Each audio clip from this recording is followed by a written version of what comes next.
Today I want to talk about energy levels, something I'm very, very used to with my MS, but also just in general in life and getting older and wanting to be more productive in my days. Rest periods. I call it strategic rest periods.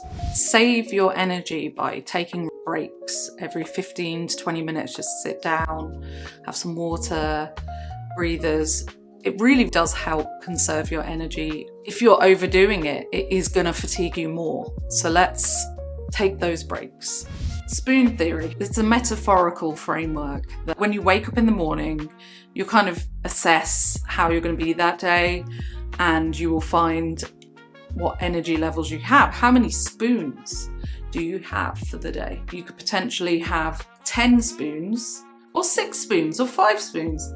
I would measure my energy levels via the spoon theory. One shower could take a whole spoon. Doing the laundry could take 2 spoons. I might have woken up that day with only 6 spoons. I also might want to do other tasks at the risk of using up all my spoons. So I'd look at my spoons and be like, okay, I've got a full 24 hours here and I've already used up 3 spoons. So I'm going to conserve my spoons so that I can make dinner, I can clean up, or I can do the washing up or something. Let's not use up all my spoons. I'm trying to film and the neighbour's cat is currently taunting me. Zeus. Zeus? Temperature management is a factor we need to think about. You can do this by using different strategies to cool yourself down, like an ice cold drink or a cold towel around your neck. Strategic use of air conditioning. Get it to a good temperature. Don't get it too cold. Don't get it too mild. Utoph phenomenon is where symptoms worsen when the heat rises. Now, I've met people with MS that tell me when they go on holiday to a hot climate, they feel so good. And it's almost like they've got no symptoms.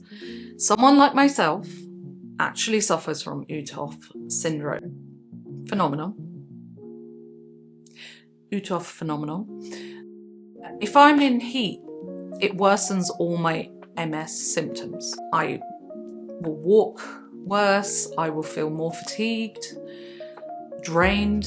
All of my old symptoms will come back. People with MS suffer from lack of vitamin D, and they say, in the summer or go on holiday, get your vitamin D, get in the sun, it's really good for you.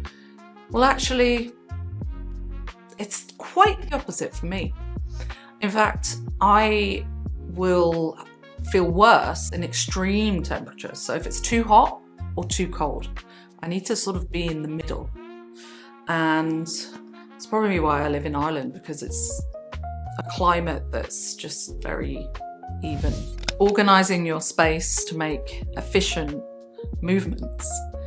Keep the place tidy so you're not having to jump over things, because that would take up a lot of energy. Have everything you need in that space. If you know you're going to sit down and you're going to read a book, make sure you brought your water to stay there for as long as you need. Break down cleaning tasks into manageable chunks. So do the hoovering of one room, take a break. Then you can move on to the next room, take a break. Just little things like that. It's been hard for me because I would feel that I can get everything done. I don't need a break, I can just get it done. And this is how I end up falling over and hurting myself, because old me is in there going, but you're fine. You can hoover the house, you can put the dishes away, you can do everything. You can dust. You can get up a ladder and dust. No, I can't. So that's why I use these techniques to conserve my energy, to conserve my spoons. Eat good food. Eat healthy. It's taken me a long time to realise how important it is to look at what you put in your body. If you had, I don't know, a sports car, Would you feed it junk food fuel? No, you wouldn't. You'd give it the best fuel ever. You're not so different.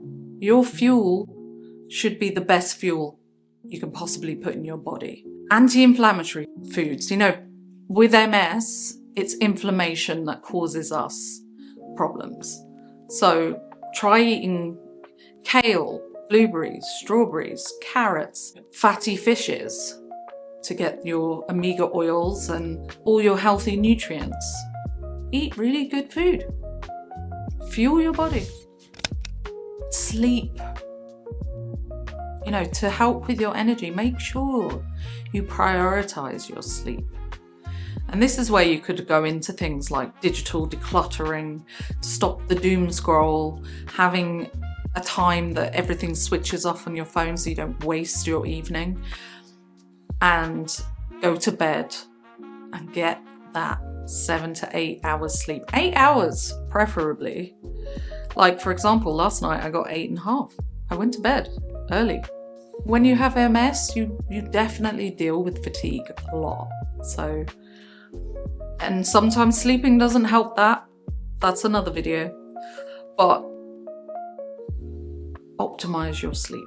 Make sure you get a good night's sleep. Bedtime routines really work. You know, if you've got a bedtime routine, stick with it.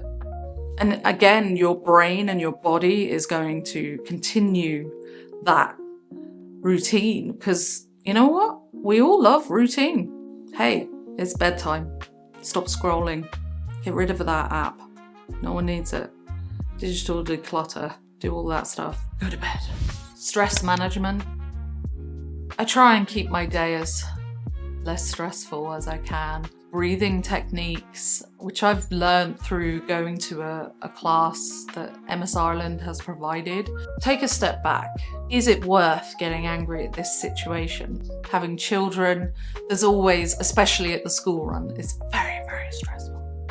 It's one of the most stressful things, like trying to get the kids to brush their teeth in the morning, get dressed. It can be very stressful, and I have to kind of really just stop. Is it worth it? Because any kind of stress is going to work me up and possibly make me fatigued, sick, induce a relapse. Lots of things that can happen with stress. Set boundaries on what you're doing for the day. Like, I know some days my legs will be brilliant for the supermarket, and then other days I know I can't do it. Just like the kids will come home from school and they might want to go to the park. I know I wouldn't be safe. Set your boundaries. Know when you can do certain tasks. Remember, every person with MS, chronic illness, autoimmune diseases, everyone is different. But whatever I'm saying it's pretty much what I'm dealing with on a daily basis. You might not be. The key is to experiment with these strategies and see if they help you. And if they do, let me know in the comments. I'd love to know if you're getting anything out of this. Please let me know. I want to hear what works for you. That would be really intriguing for me. Thank you for watching this video.